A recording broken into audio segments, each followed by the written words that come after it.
Hej, mit navn er Frederik, og jeg vil gerne tale om træningsfysiologi og træningslære, hvor vi gennemgår en række begreber inden for de her to kategorier, og jeg synes bare, at vi skal springe ud i det og starte ud med ATP. ATP, som også kaldes adenin sin-trinfosfat, det kan man beskrive som kroppens vigtigste energikilde, og det fungerer lidt som et genopladeligt batteri, hvis man siger den måde, og det giver os energi til at bevæge os og bruge vores muskler. ATP-molekylet, det består af sådan en energidel af to fosforgrupper og adenosin. Og når kroppen har brug for energi, så spaltes de fra ATP til ATP. Og den her spaltning, den frigiver så energi, så når musklerne kan bruge. Det frigiver energi, som musklerne kan bruge af. Og når den her proces sker fra ATP til ADP, så består det normalt, når ATP består af 3 fosforgrupper, ja. Og når det bliver omdannet til ADP, som står for adenosine, ikke trin, men dinfosfat, så er der kun 2 fosforgrupper tilbage. Og den spaltning, den frigiver energi, som sagt, som musklerne kan bruge af.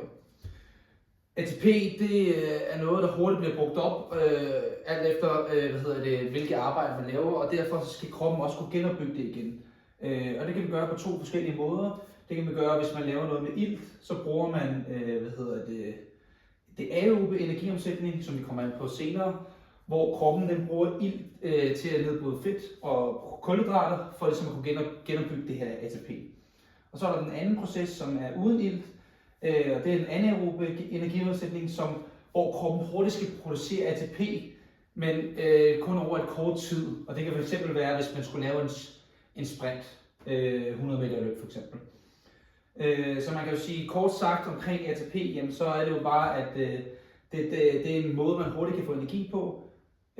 Og ATP er det her genopladeligt energi, som hele tiden skal fornyes, når man laver noget. Hvis vi også kigger på selve billedet herover, så kan man også se, at for at vi skal kunne bruge ATP, så kræver det også noget mad for at få genopladet batterierne. Og det indgår så i respiration, men det kommer vi ind på senere.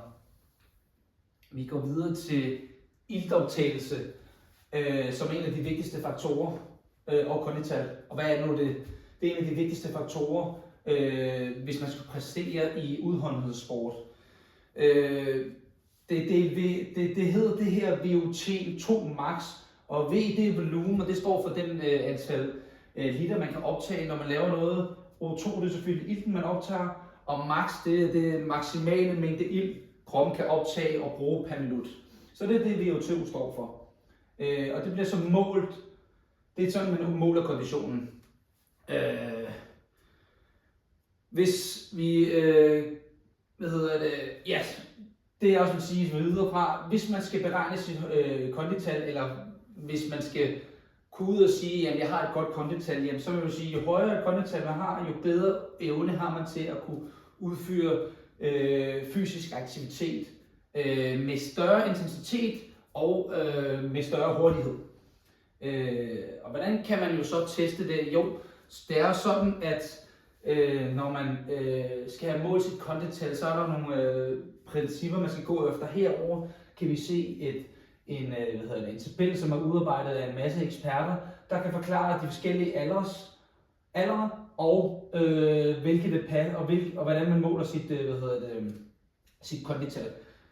Hvis man skal have en præcis måling, så foretages det typisk i et specielt laboratorium, hvor man er i besiddelse af en iltmaske, som hele tiden kan måle dine tal, og du har en pulsmåler på. Hvis vi skulle have gjort det i en helt normal tilnærmet kondital, så gør man det igennem nogle forskellige tests. Og typisk når man har med børn og unge, og til dels også voksne, og ikke er i besiddelse af at komme ind i sådan et laboratorium, så benytter man ved at beregne sit kondital ud fra en Cooper-test, som er, at du skal løbe de her 12,5.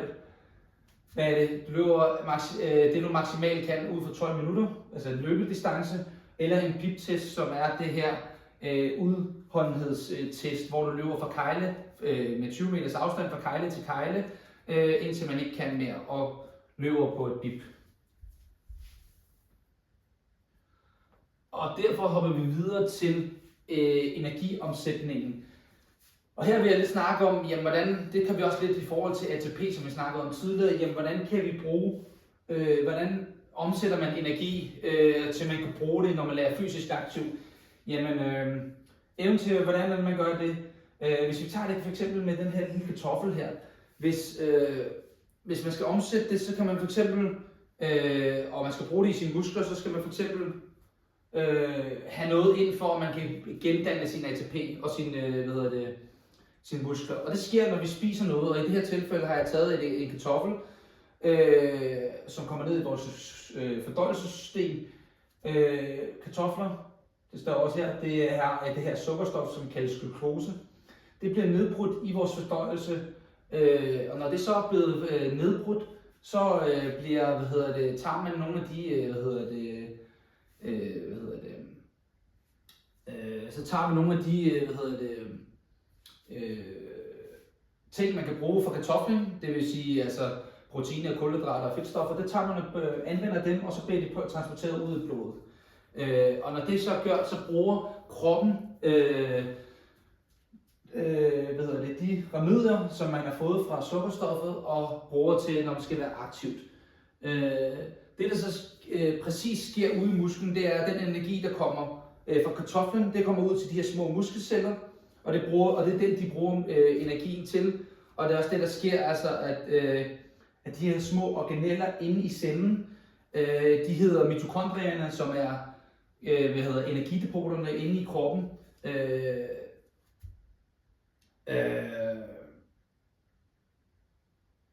Og den bruger det, og det er der, alle tingene kommer hen til.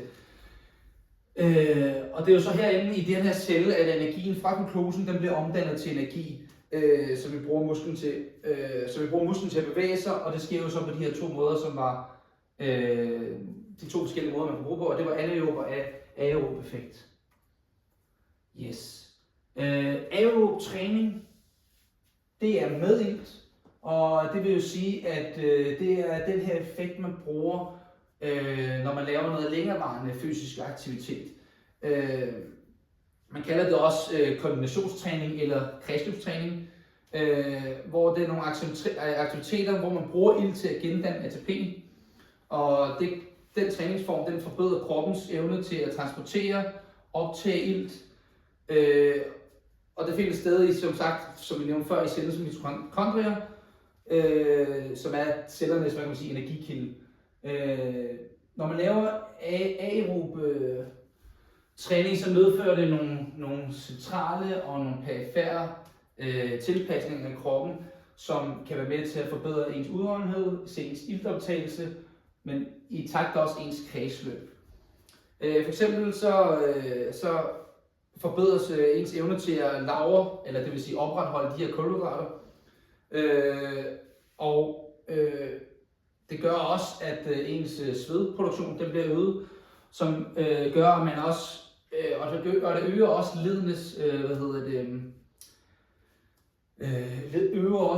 ledenes, belastninger, sådan at ledene står bedre fast til at kunne udføre fysisk arbejde. Og udover de ting, så er der også mere glykogen, og det vil sige de her bedre energilager, som vi snakker om, som jeg lige nævnte før. Man forstærker sener og led, og det er også med til at mindske skadesrisiko. Og det siger de ting, der er, som er gældende for det aerobe træning. Hvis vi hopper ned til det anaerobe træning, det er så den mængde træning, man bruger, hvor kroppen prøver at gøre det uden ilt. Og det var det, vi nævnte før. Det kunne fx være en 100 meter sprint, eller når man laver noget fysisk aktivt, hvor kroppen ikke har behov for ilt. Og det er også det, der står her, det er en hurtig energi, og det får man via kreatinfosfat og glukose, som er det her sukker. Og der ved den slags træning, der udvikler man eksplosiv styrke og hurtighed. Og som også ses her, eksempler på træning, som jeg også nævnte før, ved det aerobe løb, ved det aerobe effekt, der er det typisk løb, cykling og svømning, hvor man har noget, hvor man skal bruge ilt, og hvor man laver noget længerevarende fysisk aktivitet. Sådan set svømning også. Hvis det så er anaerob, så er det sprint, eller det er det her HIIT, som er High Intensity Interval Training. Det vil bare sige høj intervaltræning. Eller vægtløftning, hvor du netop hurtigt skal bruge energi, men gør det over rigtig kort tid. Og det er også lidt det her, billedet illustrerer. Der kan man se nogle forskellige aktiviteter og se, hvad ens maksimal intensitet kan over den arbejdstid, som er hernede på y-aksens kurve. Og så kan man se, jamen der er nogle forskellige, og det er jo meget interessant at se i maraton, for der har du det her stabile VO2 iltoptagelsesniveau hele vejen igennem, fordi du kommer formentlig ikke højt op, men du kommer heller et eller andet, og du er meget en stabil kurve, du kommer her. Hvorimod, hvis man skal demonstrere det aerobe, kan man se den maksimale intensitet, fordi det netop foregår over så kort tid, så kommer du hurtigt op på det 100% på 100 meteren. Hvorimod vi tager en aktivitet som basketball eller fodbold, kunne det også have været, så er det ens maksimale intensitet, den reguleres og er meget svingende, fordi du netop har både implementeret pauser i spillet, samtidig med at du også kan komme op på nogle høje intensitets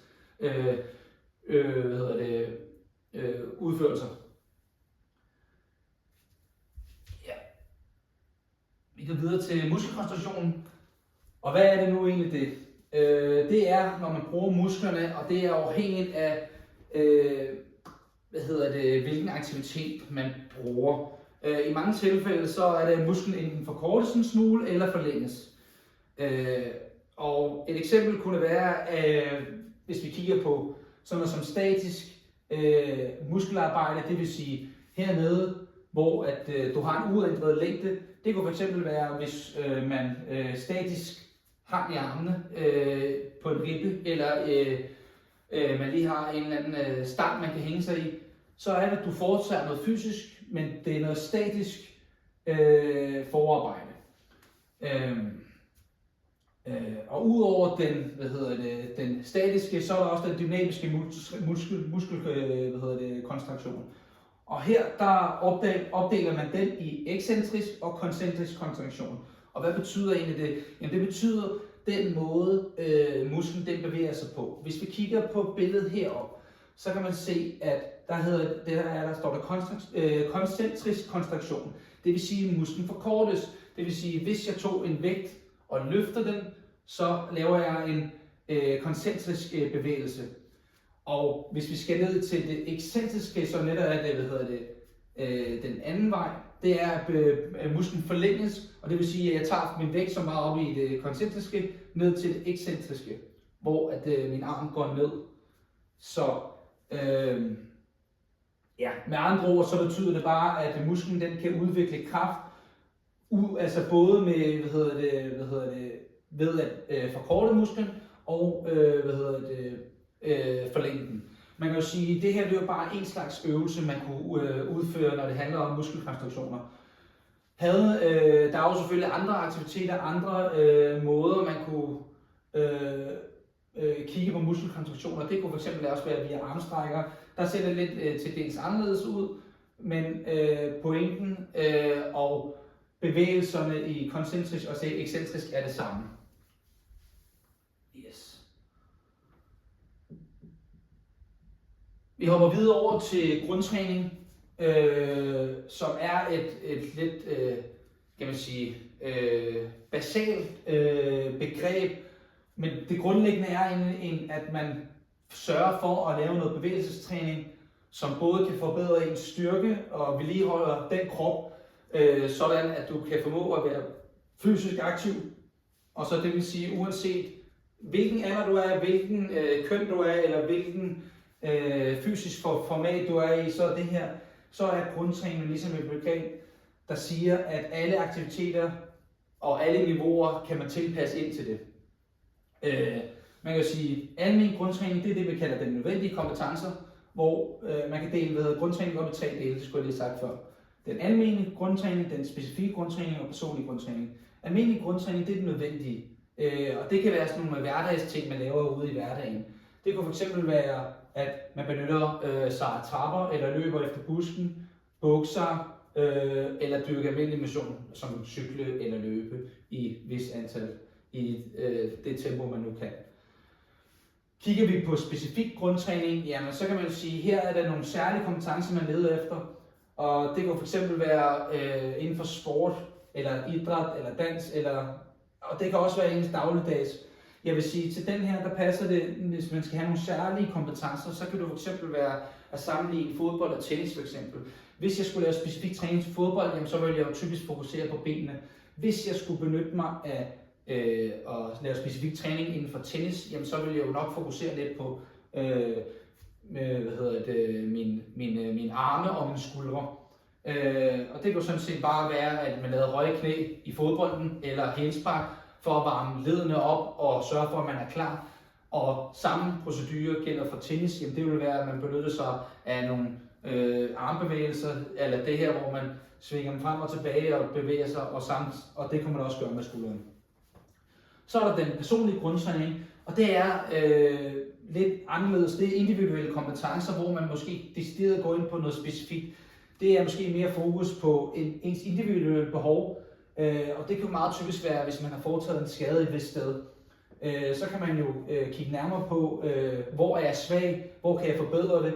Det behøver ikke nødvendigvis være, at man er skadet. Det kan også være, at man inden for en vis sportsgren eller aktivitet gerne vil have fokus på noget andet, som der nødvendigvis ikke er fokus på i ens aktivitet.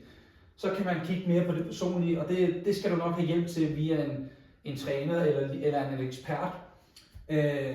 Og eksempler kunne det være, som sagt jeg nævnte før, styrke af svage muskler, forbedring af ens kropsholdning, hvis man har dårlig kropsholdning, eller ens bevægelsesrytme, eller hvad kan man sige, der er usammenhængende i forhold til den aktivitet, man laver. Så det er basically lidt, hvad grundtræning kan gøre. Så går vi videre til indre og ydre respiration.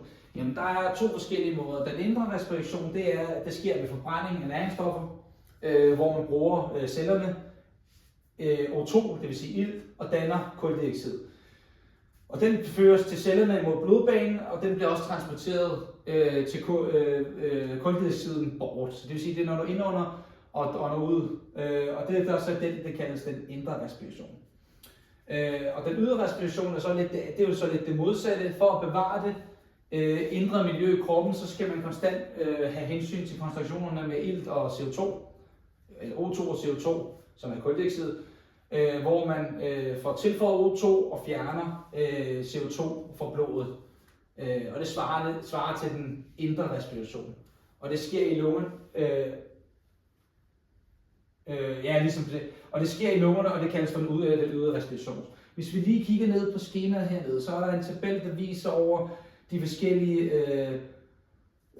moderater af tilføjelse og fjernelse af ilt. Det er variation af ventilation, åndedrætsfrekvens og dybde i forhold til hvile og under det samme moderate arbejde og det maksimale arbejde. Og det er så det, der vil sige, det er bare for at demonstrere et stort individuel forskel på frekvensen i hvile varierer meget i forhold til moderate og maksimale arbejde. Og så kan man se nogle tal, der ligesom fortæller, jamen ens vejrtrækningsevne er, og den typiske vil jo typisk være nede i, ikke i hvile, men moderat og maksimal arbejde, hvor de trænede nok vil have en større luft per minut, og det omvendte, de utrænede vil nok have det den anden vej rundt. Yes. Og så kommer vi til det sidste, som er styrketræning for børn. Og her kan det jo være svært at vurdere et barns biologiske alder. Det vil sige, at der er jo forskel på, hvor hurtigt man kommer i puberteten og udvikler sig som menneske, og det både gælder som dreng eller pige. Og det har selvfølgelig også en betydning for, hvornår børn kan få lov til at lave fysisk aktivitet. Anbefalinger, hvis man kigger på Sundhedsministeriet, der vil det jo kigge på, at børn skal være fysisk aktive i mindst 60 minutter om dagen. Og hvad det indebærer, det kunne være, at man ikke skal begynde at, det vil så sige, at man ikke skal benytte sig af tungevægte. Tager man et eksempel på gymnastik, hvor man kan benytte kropsvægt, er en rigtig god måde at benytte sig af som ung. Og ellers generelt styrketræning, hvis man skal lave noget med børn, så vil det være en rigtig god idé at lave noget, der indebærer kropsvægt. For eksempel armstrækker, som demonstreres på det her billede, eller mavebøjninger eller rygbøjninger kunne være et godt eksempel.